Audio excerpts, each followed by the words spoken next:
মেঘ না চাইতেই জল। আরে রাখাল না, আজকে তোকে খাবারে রাখাল, আমার বহুদিনের ইচ্ছে। আরে বাঘ মামা, মুই রাখাল, মোকে খেয়ে লাভ কি বলো? তার চেয়ে বড় বনে হরিণ ধরি খাও। তুই আমাকে জ্ঞান দিতে আসিস না, আমাকে জ্ঞান দেওয়ার মতো তোর কোনো যোগ্যতাই নেই। ঠিক আছে, তুমি মোরে একটা কাজ করে দাও, আমার ধানগুলো কেটে দাও, আমি দাদিরে বলে আসি, তারপর তুমি আমারে খেয়েও। হ্যাঁ, আমি তোর শর্তে রাজি। তবে তাই হোক, আমি তোর ধানগুলো কেটে তোর পুকুর পাড়ে গোলায় দিয়ে আসবো। আচ্ছা, তাহলে ধান কাটা শুরু করে দেই। ধান কেটে আবার রাখালের পুকুর পাড়ে রেখে আসতে হবে। এখনই শুরু করি। ধান তো কাটলাম, দেখি রাখালের পুকুর পাড় কত দূর। আর এত কষ্ট করতেছি শুধু রাখালকে খাবো বলে।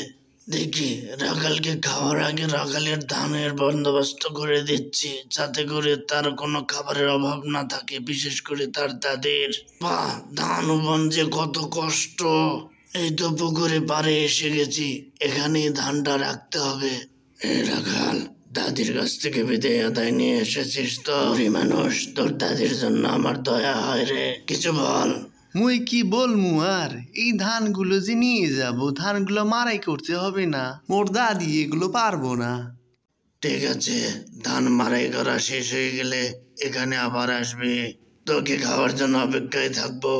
বাঘ মামা, তোমাকে আমি এখানে বাঁধে রেখে যাই, তাহলে বুঝবো তুমি এখানেই থাকবে, সেটাই সবচেয়ে ভালো হবো।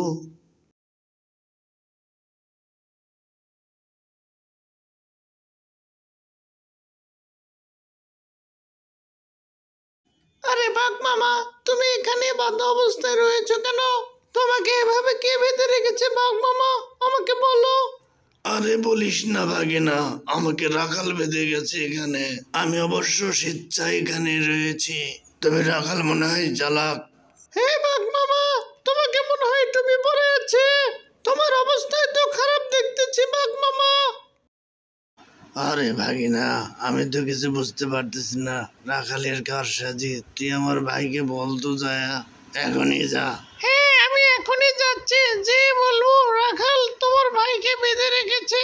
আচ্ছা, তাহলে আমি এখনই যাই।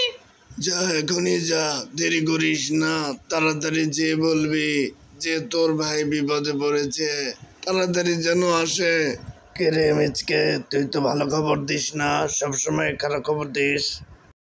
তোমাদের ভাইকে রাখাল দাদা বেঁধে রেখেছে পুকুর পাড়ে, এখনই যাও, তোমাদের দাদার ঘোর বিপদ। বিশ্বাস না হয় যে দেখে আসেন। আরে হ্যাঁ, ব্যাপারটা আমি দেখতেছি, এখনই আমি যাব, দেখি কি হয়েছে সেখানে। আমি এখনই যাচ্ছি।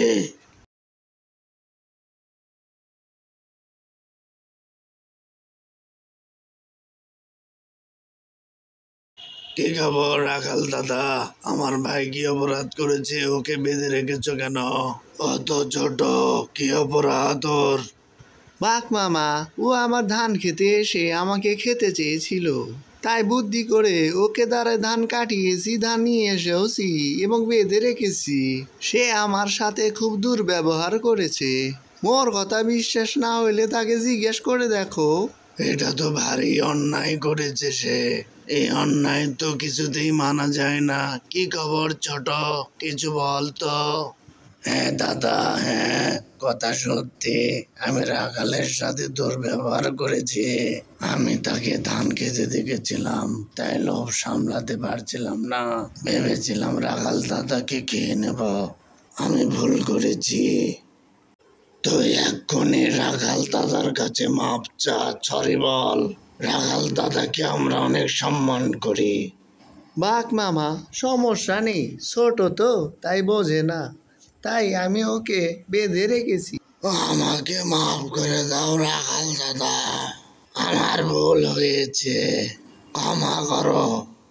ওর কাছে ক্ষমা চাওয়ার দরকার নেই ছোট বাঘ মামা, মুই জানি তুমি ভুল করেছো, সমস্যা নেই, মুই ক্ষমা করে দিয়েছি। অনেক ধন্যবাদ রাখাল দাদা, বিপদে আপদে আমাদের স্মরণ করবো, বিশেষ করে আমি তোমার পাশে থাকবো। বুঝলি রে ছোট, কাউকে ছোট করে দেখতে নেই, রাখাল দাদা অনেক ভালো মানুষ, বুঝলি।